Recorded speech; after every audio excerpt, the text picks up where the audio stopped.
인생다방. 저는 정호라고 합니다. 60년을 훌쩍 넘긴 제 인생에서 가장 소중했던 아내를 떠나보낸 지도 벌써 3년이 넘었죠. 저는 아내가 생전에 저와 함께 운영하던 시골 공방에서 홀로 지내고 있습니다. 공방은 언제나 나무 냄새로 가득합니다. 톱밥 냄새, 송진 냄새, 그리고 오래된 목재가 풍기는 묵직한 냄새가 제 하루의 시작과 끝을 함께 하는군요. 아내는 생전에 저에게 항상 잔소리를 했습니다. 여보, 먼지 좀 털고 살아요. 작업대에 먼지가 쌓여서 숨도 못 쉬겠네. 그런 잔소리가 이제는 그리운 소리가 되었습니다. 제가 아무리 깨끗하게 청소해도 아내가 쓰던 낡은 작업대는 늘 먼지를 뒤집어 쓴 채입니다. 그 위에는 아내가 생전에 쓰던 도구들이 그대로 놓여 있었죠. 망치와 끌, 그리고 붓, 모든 것이 그대로였습니다. 아내가 쓰던 도구들을 보면 마치 아내가 아직 제 옆에 있는 것 같은 착각이 들곤 했죠. 작업대 한쪽 구석에는 붉은 벨벳으로 된 작은 반지 케이스가 놓여 있습니다. 제가 아내의 환갑 선물로 주려고 했던 반지였죠.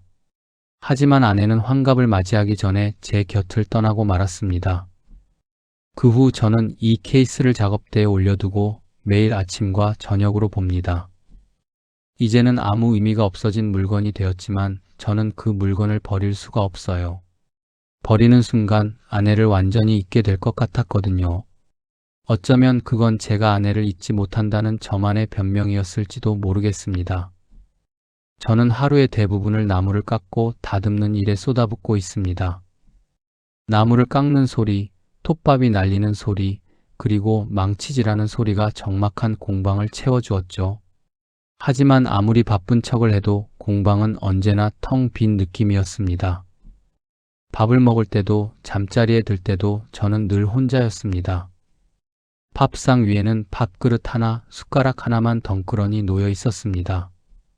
저는 그 외로움을 견디기 위해 밤늦게까지 작업에 몰두하곤 했죠. 하지만 아무리 애써봐도 아내의 빈자리는 제 마음 한쪽에 뻥 뚫린 구멍 같았습니다. 저는 그 구멍을 메울 수 없다는 것을 잘 알고 있었습니다. 그런 나날을 보내던 어느 날이었습니다. 텁스룩한 머리를 정리하고 싶어서 동네 미용실에 들렀죠. 미용실 이름은 미순헤어였습니다. 그곳에서 저는 한 여인을 만났습니다. 그녀의 이름은 미순이었죠. 그녀는 예쁜 얼굴에 항상 웃는 얼굴을 하고 있었습니다. 손님들에게 농담을 건네고 활기찬 목소리로 미용실을 가득 채웠습니다. 그녀의 밝은 모습에 저도 모르게 마음이 편해지는 걸 느꼈습니다. 어서 오세요, 손님. 머리 자르러 오셨나 봐요. 시원하게 잘라드릴게요.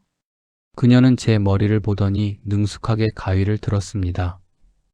가위가 머리카락을 자르는 소리, 드라이기가 돌아가는 소리가 묘하게 마음을 편안하게 했죠. 머리를 다듬는 동안 우리는 이런저런 이야기를 나눴습니다. 제가 공방을 운영하고 있다고 말하자 그녀는 눈을 반짝이며 물었습니다. 어머, 정말요? 목수세요? 낭만적이네요. 저는 솜씨 좋은 분들이 그렇게 멋져 보이더라고요. 그녀의 칭찬에 저는 쑥스러운 웃음을 지었습니다. 그러다 문득 그녀에게서 묘한 외로움이 느껴졌어요. 활기찬 모습 뒤에 드리워진 어딘가 쓸쓸해 보이는 눈빛이었습니다. 저는 용기를 내어 물었죠. 혹시 미용실 혼자 하세요? 라고 물었습니다. 네, 혼자 해요. 남편은 오래전에 떠났어요. 그녀는 덤덤하게 말했지만 그 목소리에는 깊은 아픔이 배어 있었습니다. 그녀는 재혼 후 남편에게 배신당했다는 이야기를 털어놓았습니다. 남편에게 재산을 빼앗기고 홀로 버텨야 했던 세월이 길었다고 했죠. 저는 그녀에게서 묘한 동질감을 느꼈습니다. 저 역시 아내를 잃고 홀로 된 외로움을 뼈저리게 느끼고 있었으니까요.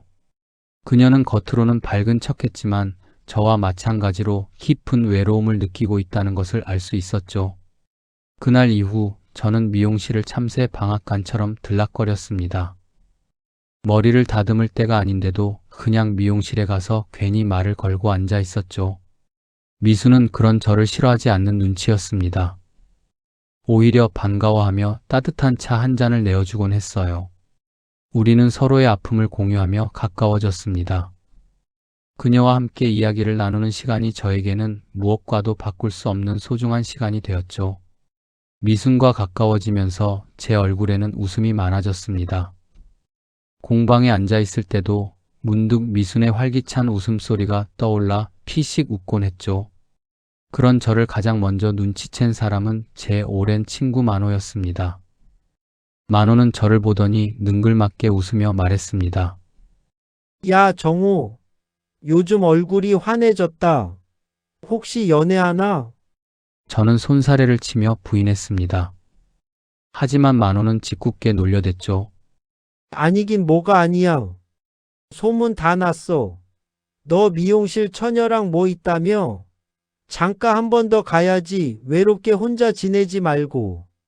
저는 무슨 소리야 하고 버럭 화를 냈지만 만호는 저를 보며 더 크게 웃을 뿐이었습니다. 저는 웃으며 넘겼지만 그 농담이 제 마음을 흔들었습니다. 솔직히 말하면 미순과 함께하고 싶은 마음이 생겼거든요. 하지만 저는 곧 마음을 다잡았습니다. 이 나이에 무슨 재혼이람 체면이 있지. 저는 저 스스로에게 되뇌었습니다. 하지만 만호는 뒤로는 사람들에게 이렇게 말하고 다녔습니다. 정호가 요즘 미순한테 홀렸다더라. 재혼한대. 그 소문은 걷잡을 수 없이 퍼져나갔습니다.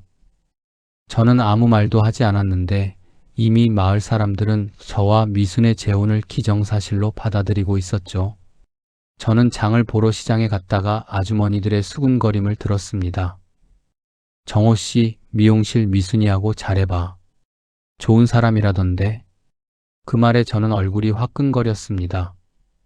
동네 식당에 앉아 있는데 주인 아주머니가 정호 씨, 미순이가 밥 한번 같이 먹자던데 왜 자꾸 빼세요? 라며 웃었습니다. 저는 그럴 때마다 아무 대답도 하지 못하고 자리를 피했습니다. 저는 그 소문에 대해 해명하고 싶었지만 도리어 불을 지피는 꼴이 될까봐 꾹 참았습니다. 하지만 소문은 더욱 거세졌습니다. 저는 길을 걸을 때마다 저를 쳐다보는 사람들의 시선이 느껴졌죠. 저를 향한 수군거림이 제 귀에까지 들려오는 것 같았습니다. 저는 점점 사람들의 시선이 두려워졌습니다. 결국 아들 현수에게까지 소식이 들어갔습니다. 아들은 급하게 서울에서 내려와 저에게 격한 언성을 쏟아냈죠. 아버지, 도대체 무슨 생각이에요? 다 소문났어요. 체면이 있지. 이 나이에 무슨 창피한 짓입니까?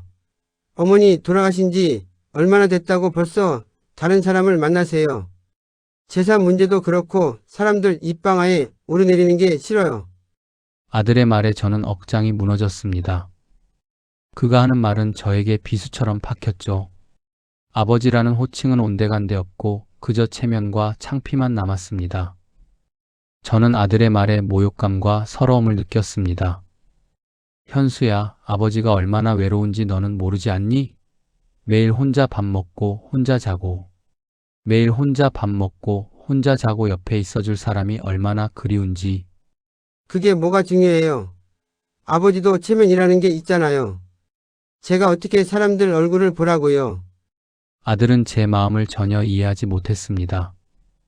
그의 눈에는 제가 그저 추한 소문을 만드는 사람으로 보였던 거죠.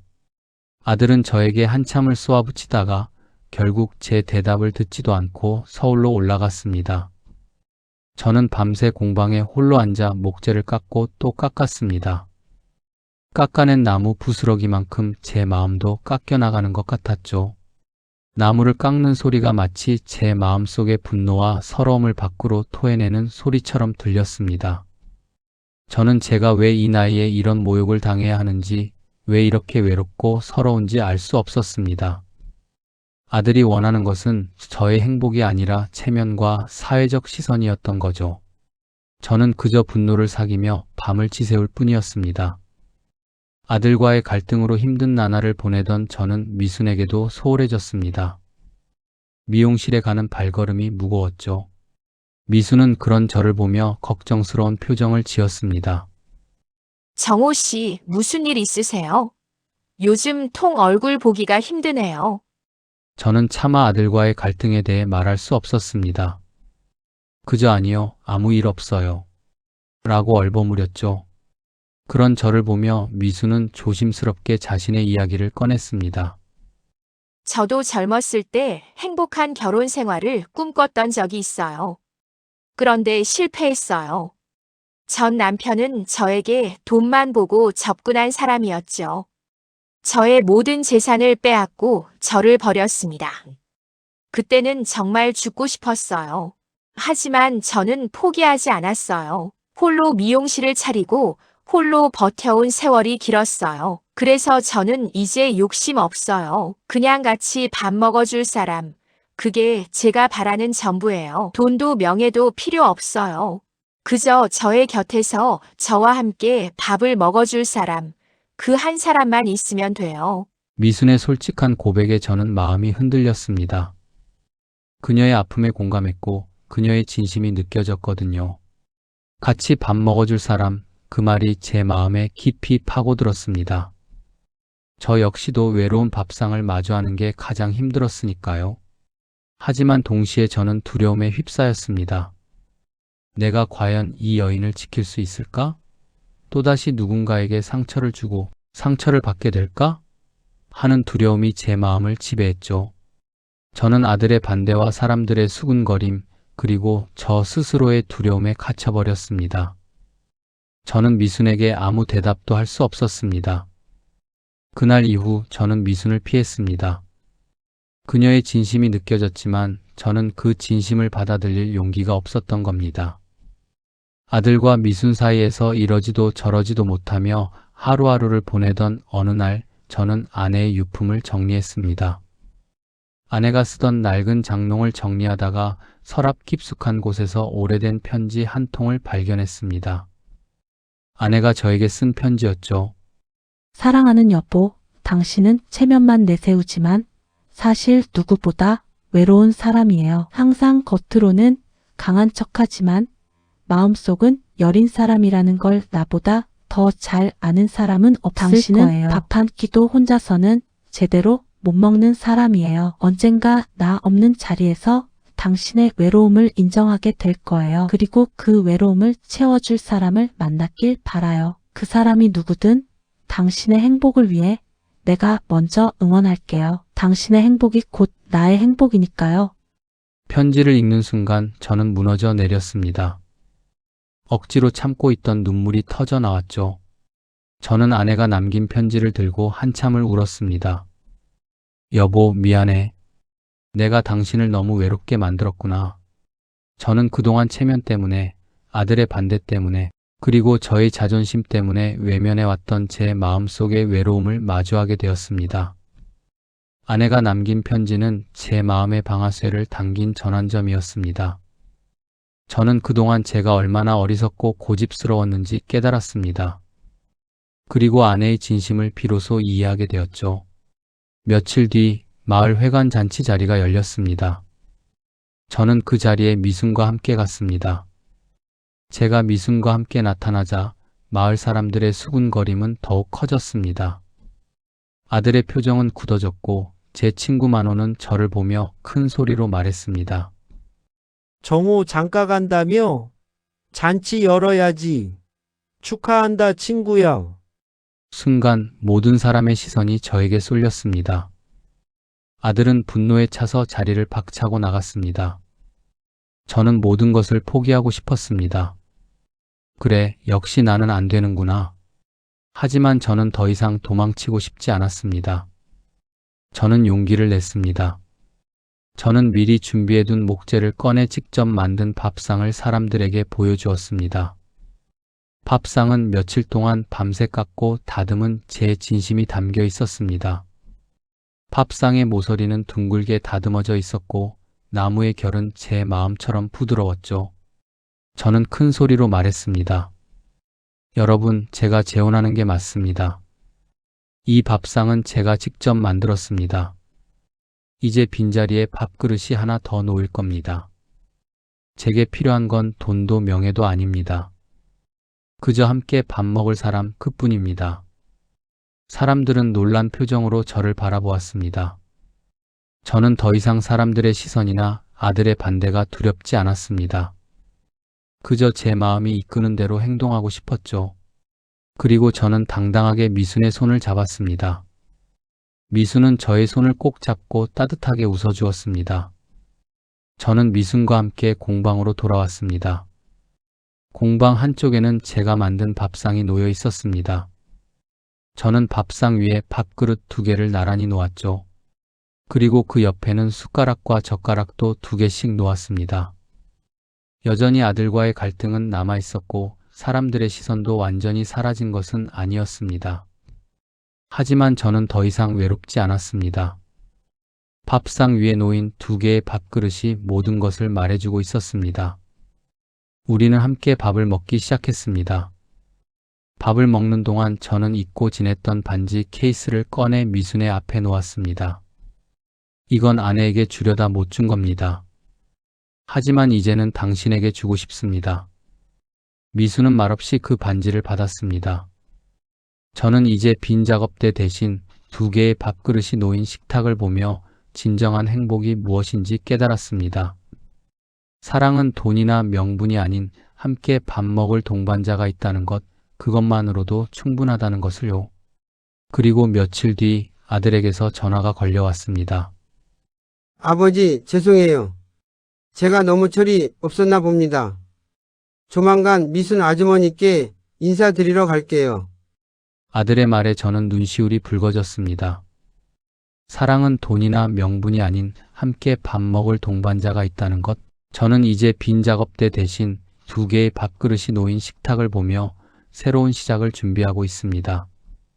그것만으로도 충분하다는 것을 깨달았으니 말입니다.